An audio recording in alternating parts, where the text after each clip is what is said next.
Jesse Marsch being appointed as the manager for the Canadian national team.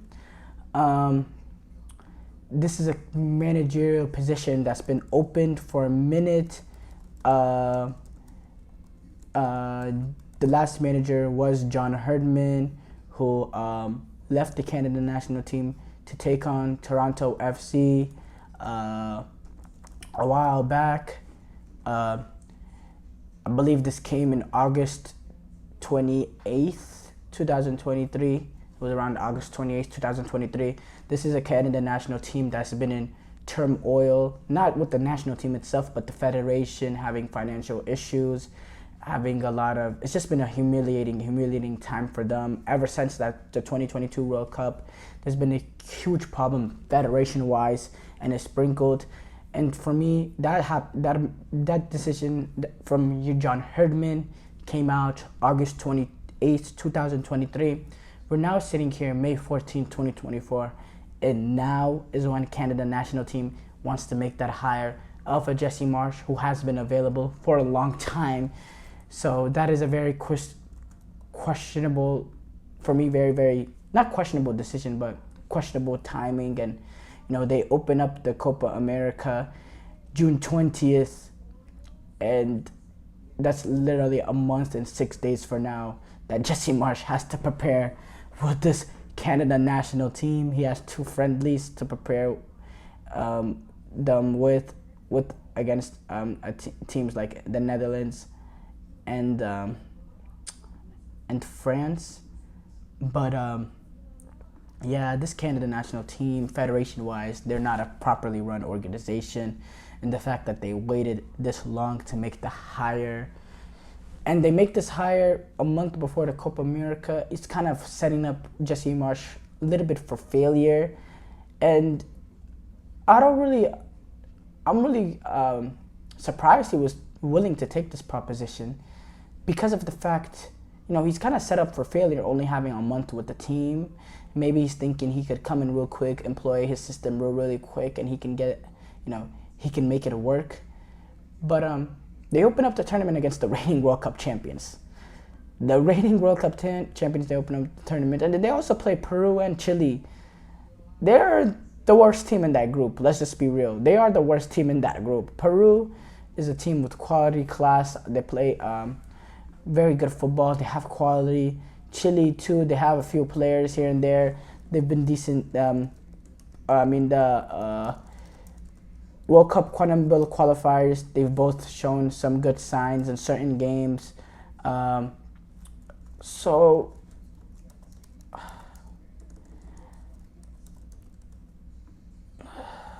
I'm trying to find some positives. Now, when you look at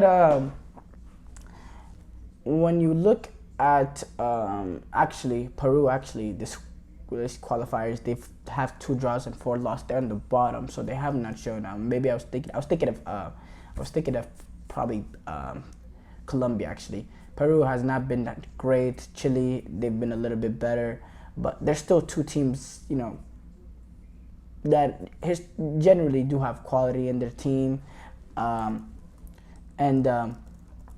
Look, when it comes to Jesse Marsch, I love the football that he plays. His last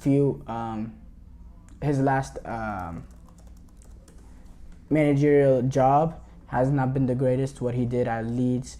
But again, when he went to Leeds, he came in kind of on a bad note, and taking over a team that was kind of battling to stay in the Premier League, which he was able to keep them up. But then he shortly got sacked afterwards, the following year after a bad start.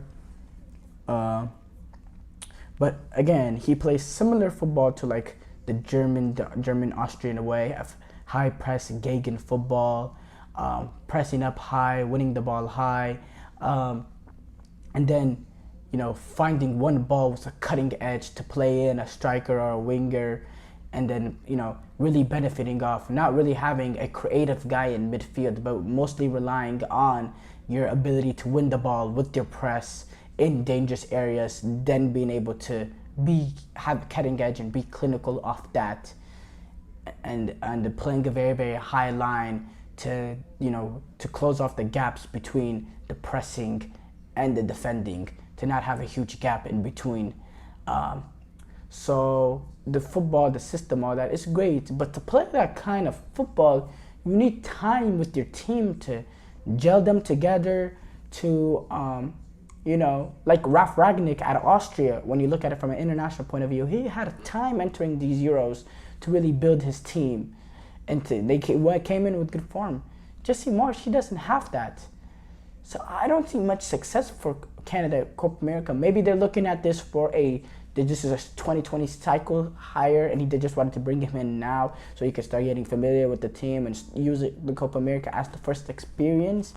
But if you're making this hire to help you win this Copa America, I don't understand it at all. I do think Jesse Marsch is a good coach. I think he is a better coach than Greg Berhalter. He's had more success than Berhalter because, look, Berhalter hasn't really had the game that they shouldn't have won. He hasn't really, at Columbus Crew, he had success, but they didn't go and win the MLS Cup. In fact, they won the MLS title after he left. And at the U.S. men's national team, they've never had won a game that they shouldn't have won. Every game that they won, they win against a better team. When they go to World Cup, the first team that they shouldn't be in the Netherlands, they end up losing to. Jesse Marsch, though, he's shown that he can elevate what he did at Leipzig. He didn't beat Liverpool, but the way that they played at Anfield, the electricness, the high pressing, all that, he's shown that he can take a team with less talent, and make them better than the sum of their parts. You don't see that with Jesse Marsch. So I do think he is a better manager, and I think it's kind of a missed opportunity for the U.S. men's national team because they want to enter the 2026 World Cup with the best possible chance, and I don't think Greg Berhalter give you that. But for Canada, for me, I don't understand bringing him so late. Why wait this long? Why wait this 6 months period? Jesse Marsch has been available for a very, very long time. If this is the guy that you wanted, what took you so long to come with this decision? It's kind of like the U.S. men's national team. Whenever they fired Jurgen Klinsmann, brought in Bruce Arena, didn't make the World Cup, and then there was just this long period of having an interim manager. What is the point in that? You need to find the guy there's no rush, obviously, in that moment, but you need to find him relatively soon. For Canada, there was kind of a rush if they want to compete in this Copa America. But for me, I don't think they do. But the thing is, too, also, they lose any sort of benefit of doubt when you look at the way that they've been run, which I'm not going to go in depth with the football politics of how the Canada National Team Federation has been ran, because that's going to be a whole different concept and a concept that I need to get a little bit more research on in general. But that's a whole wider theme that you could do a whole GSMC podcast on, just the dysfunctionalities of the Canada Men's National Team Federation. But yeah, like, why wait this long to make the hire? For me, that's what I'm thinking about the most. Like, he's coming in and he has to announce his squad within the next couple of days, essentially. Jesse Marsch did say during the announcement, this team is going to be something that the entire Canadian community is going to be so excited about and ready to support. We're going to play with power and inspiration. We're going to go for it. I can't wait to get started. As I said earlier, he's going to lead the Canada at this Copa America. They're going to play against Argentina, Peru, and Chile, but they also have friendly games against Netherlands on June 6th and France on June 9th in Europe to prepare for it. Why go to Europe to play international friendlies when you have to come back and play in the States for the Copa America? That's a whole different conversation there. But I'm interested to see how it goes, and I think this makes Canada a little bit more of not a factor at this Copa America, but a little bit more of a wild card. Like, it's going to be interesting to see what they're going to be able to do if they can play if they press up against Argentina and make it like cagey, potentially cause maybe an upset the way Saudi was able to against Argentina. And the way that they did that was pressing high, winning the ball up the field, and and then playing a high line and drawing Argentina offsides like 4 or 5 times in that first half. Canada, they will be playing sort of a similar football, but can Jesse Marsch come in and implement his system that quickly? That's what I'd like to see.